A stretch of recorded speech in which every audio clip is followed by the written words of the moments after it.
Dans cette vidéo, je vais créer mon tout premier cosplay.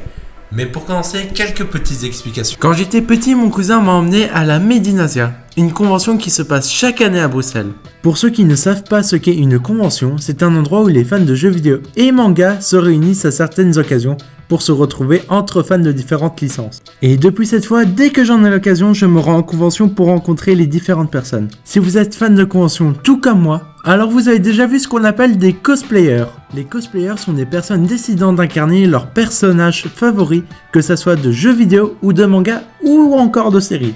Et à force d'en voir passer, je me suis dit, et pourquoi pas moi ? C'est pour ça que je me suis lancé le défi de créer mon tout premier cosplay en 50 jours. Mais avant de commencer son cosplay, il faut déjà choisir qui cosplay. Et pour le personnage, je suis parti sur l'un de mes héros préférés, Cloud de Final Fantasy VII. Maintenant qu'on a choisi le personnage, il est temps de commencer la création du cosplay. Et on va tout d'abord commencer par l'épée broyeuse. Pour commencer l'épée, on réalise un patron. Et pour faire ce patron, on utilise une règle de 3. En gros, pour la règle de 3, on prend une image avec le personnage dont la taille est connue. Et on le divise par le nombre de centimètres calculés, ce qui nous donne une échelle. Et avec cette échelle, ça me permet de calculer la taille de l'épée qui est de 1,60 m. Donc ici, je viens tracer mon patron avec toutes mes mesures, ce qui me donne ça.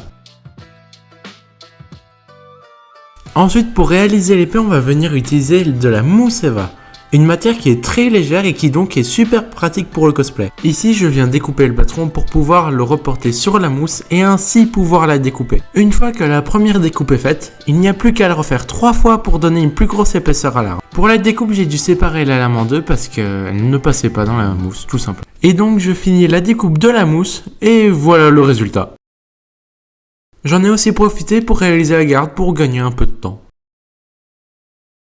Maintenant que l'on a toutes nos découpes, on vient y découper une fente pour pouvoir y insérer un bâton pour que l'arme puisse tenir. Et franchement, c'était pas la partie la plus fun. C'était compliqué, mais à un point. Franchement, c'était compliqué de pas transpercer dans la mousse parce que le scalpel, franchement, c'est pas facile à utiliser. Je me suis planté plus d'une fois. Et quand je dis que je me suis planté, c'est pas dans ma découpe, hein. C'est dans la main. Ouais. Et voici le résultat une fois que tout est accroché. Une fois la découpe terminée, il est temps de passer au collage de toutes les plaques. Ici, on change d'atelier. Et avec la ponceuse rotative, on vient augmenter la taille du trou parce que le bâton était trop gros. Sortez pas cette phrase de son contexte SVP. Ensuite, on vient recoller les plaques ensemble pour pouvoir les assembler. Et une fois que le collage est terminé, on passe à autre chose, les aimants. Le projet était de pouvoir mettre l'arme dans le dos, sauf qu'au final les aimants étaient pas assez puissants, donc j'ai dû abandonner ce projet. Après ça, on va venir faire la tranche de l'arme pour avoir un effet tranchant, mais comme vous pouvez le voir, je me suis un peu raté sur la première partie, donc je vais la recommencer un peu plus tard. Ici, je viens faire l'autre côté de l'épée, et ensuite je m'attaque à de petites finitions sur le côté de l'arme, pour enlever l'excédent de colle et de mousse qui dépasse. Comme dit juste avant, je viens réparer ma connerie, donc je prends mes mesures et je redécoupe un morceau de mousse à la bonne taille et je viens le placer. Ensuite, je prends la garde de mon épée et je viens la poncer pour avoir un rendu un peu plus net. Je sais, mon cadrage est magnifique, on voit vraiment bien tout ce que je fais. Petit nettoyage. Ici, je viens de recevoir ma nouvelle commande dans laquelle il y a de la foam clay. En gros, la foam clay, c'est de la mousse Eva sous forme de pâte et qui après 24 heures de séchage devient dure comme de la mousse. On revient à la garde de notre épée et on revient découper de fines bandelettes pour faire les bords de l'arme. En gros, c'est ça quoi. Et une fois que c'est fini, ça ressemble à ça. C'est pas très beau, mais pour un état de projet, c'est pas trop mal on va dire.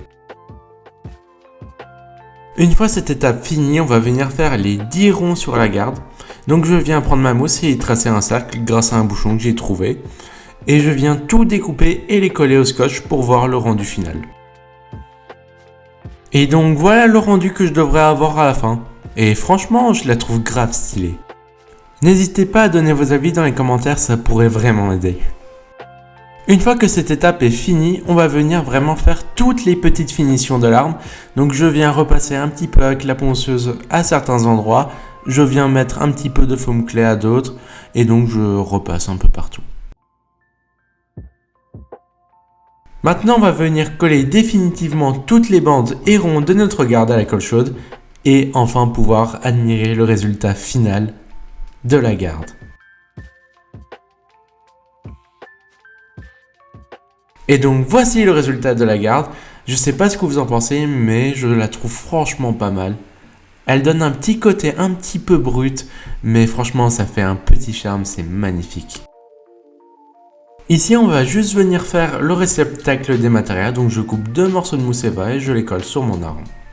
Pour le manche de l'arme, on vient couper une bandelette pour venir l'enrouler autour du manche et lui donner un effet en l'appliquant de travers. Ici on vient faire quelques petites finitions avec la foam clay. Transition nettoyage.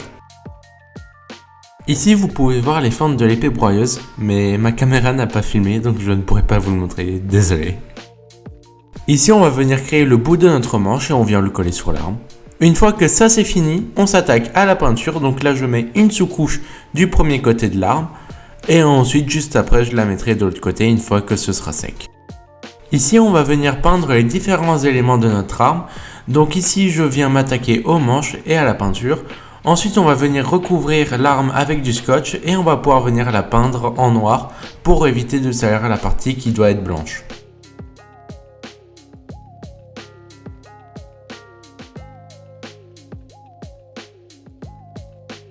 Et donc voilà le résultat de notre arme. Et franchement je la trouve pas si mal, elle est franchement pas mal. Ici on vient masquer la partie noire de l'épée pour éviter d'avoir de la peinture blanche dessus. Et maintenant avec ma bombe de peinture je viens asperger ma lame de peinture pour lui donner un effet un petit peu brillant comme si elle avait été usée.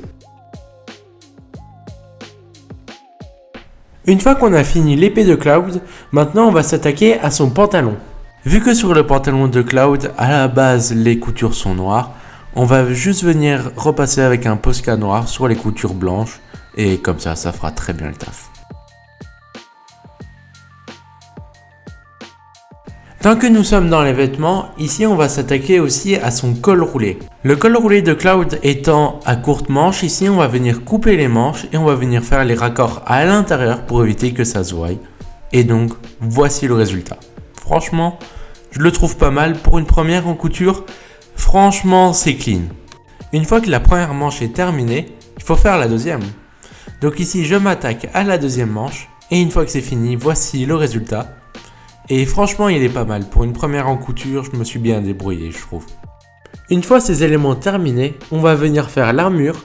Donc pour prendre mes mesures, je viens m'enrouler de cellophane. Et ensuite, je repasse dessus avec du scotch peintre pour pouvoir faire mon patron dessus. Une fois que le patron est dessiné, on vient prendre une paire de ciseaux et je viens découper mon patron pour pouvoir le mettre sur ma plaque de mousse Eva.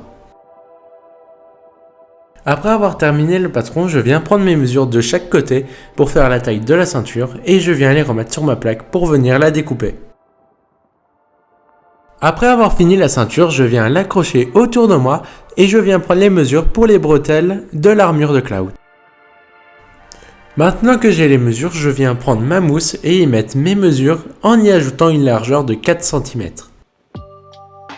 Et donc voilà la première bretelle de l'armure. Maintenant, plus qu'à faire la deuxième. Pendant que je réalise la deuxième bretelle, je vais en profiter aussi pour faire la troisième bretelle qui elle se trouve à l'arrière et qui est reliée par un rond entre les deux bretelles.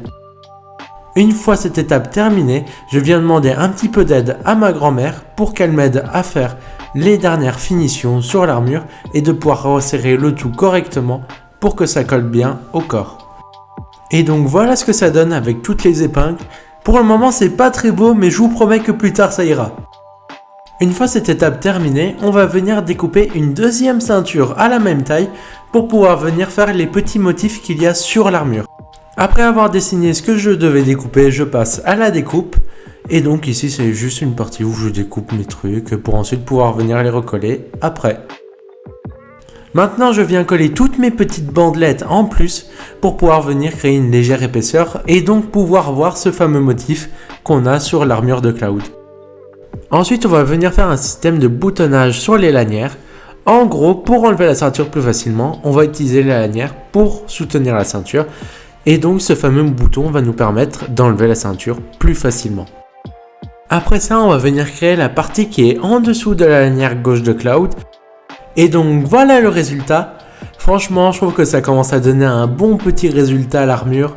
Franchement, c'est pas mal. Avant de pouvoir continuer la création de notre armure, on va devoir créer l'épaulière de Cloud. Et donc pour faire ça, en fait on va venir prendre un morceau de mousse Eva qu'on va venir tailler en triangle et c'est ce qui va nous permettre de lui donner cet effet un peu arrondi au niveau du bord de l'épaulière. J'ai oublié de mentionner une petite partie sur l'épaulière. Je sais pas si vous voyez, voilà la partie que je suis en train de toucher là. En fait cette partie là c'est juste un petit rebord en plus qu'on a sur l'épaulière. Et donc voilà un semi-résultat. Maintenant on va venir faire une deuxième épaulière quasiment pareille qu'on va juste venir coller en dessous, ce qui va nous permettre de créer la deuxième épaisseur de l'épaulière. Donc voilà le résultat. Je sais pas trop ce que vous en pensez. Perso, franchement, je la trouve dingue. Une fois l'épaulière finie, on va pouvoir venir la coller sur l'épaule. Et donc ici, je demande juste un petit peu d'aide à ma grand-mère pour appuyer. Et donc, on a juste à attendre un petit peu et elle sera collée avec le reste de l'armure. Ici, on a presque le résultat final et franchement, ça fait plaisir d'arriver presque au bout de ce projet. Une fois cette étape terminée, on va pouvoir passer à l'étape de la sous-couche. Donc en gros, ici, je viens faire ma petite sous-couche sur tout. Ici, je viens juste rajouter les clous au niveau de l'épaulière de Cloud et on vient ajouter la sous-couche partout sur l'armure. Une fois la sous-couche terminée, on va venir repeindre l'armure en marron pour certaines parties et en noir pour d'autres.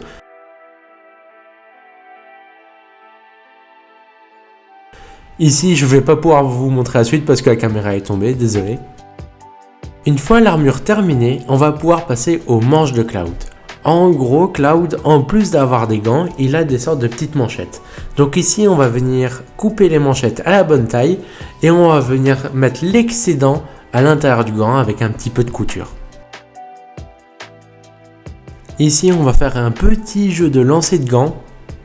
Et donc voilà le petit résultat qu'on a avec les manches. Honnêtement, je trouve que ça passe. Ça pourrait être mieux, mais voilà, c'est des gants, c'est pas la folie quoi. Ici, on va venir créer les bracelets de Cloud. Donc en gros, je prends 3 morceaux de mousse Eva que je découpe à 2 cm d'intervalle au niveau de la taille et je les colle ensemble. Et donc voilà ce que ça donne pour l'instant. Et donc maintenant, on va continuer et on va faire la partie supérieure du bracelet. Juste avant de commencer la partie supérieure du gant, on va venir mettre les écrous dans le gant de Cloud. Et donc maintenant, on va attaquer la deuxième partie du gant. Et donc en gros, c'est la même chose qu'avant. On vient faire un décalage de 2 cm entre chaque bandelette. Et en gros, ça nous donne la deuxième partie du gant. Et ici, je viens aussi faire l'étape des écrous. Donc je viens percer mes petits trous et je viens les mettre dedans. Encore une phrase à ne pas sortir de ce contexte SVP. Et donc ici vous avez le résultat du deuxième gant. Et franchement je les trouve pas mal ces petits gants, je les aime bien. Une fois l'étape de la création des gants terminée, encore une fois on passe à la sous-couche. Donc ici je mets ma sous-couche sur mes 2 bracelets, voilà le résultat. Et ensuite on va pouvoir enchaîner directement avec la peinture sur les 2 gants. Et donc voilà. Donc voici le résultat presque final, franchement c'est pas mal. Ici on va juste venir faire les contours avec une peinture un petit peu métallique. Et on va faire aussi pareil sur les écrous eux-mêmes pour donner un effet un peu plus vieux. Et donc voici le résultat final avec la manchette et le gant en plus. Et franchement je trouve ça badass à mort, ça donne vraiment un effet bien hard au gant. Et donc maintenant je suppose que vous n'attendez qu'une seule chose, c'est le résultat. Et donc le voici. Franchement je suis désolé, j'ai complètement oublié de filmer l'habillage du cosplay. Mais donc voici quelques photos pour vous réconforter. Franchement il est magnifique. Et franchement il est à la hauteur de mes attentes. Franchement j'ai trop kiffé. En tout cas j'espère que cette première vidéo vous aura plu. Si c'est le cas, n'hésitez pas à vous abonner et à liker la vidéo. Ça me soutiendrait énormément. Et on se dit à très bientôt pour une nouvelle vidéo. Bye bye.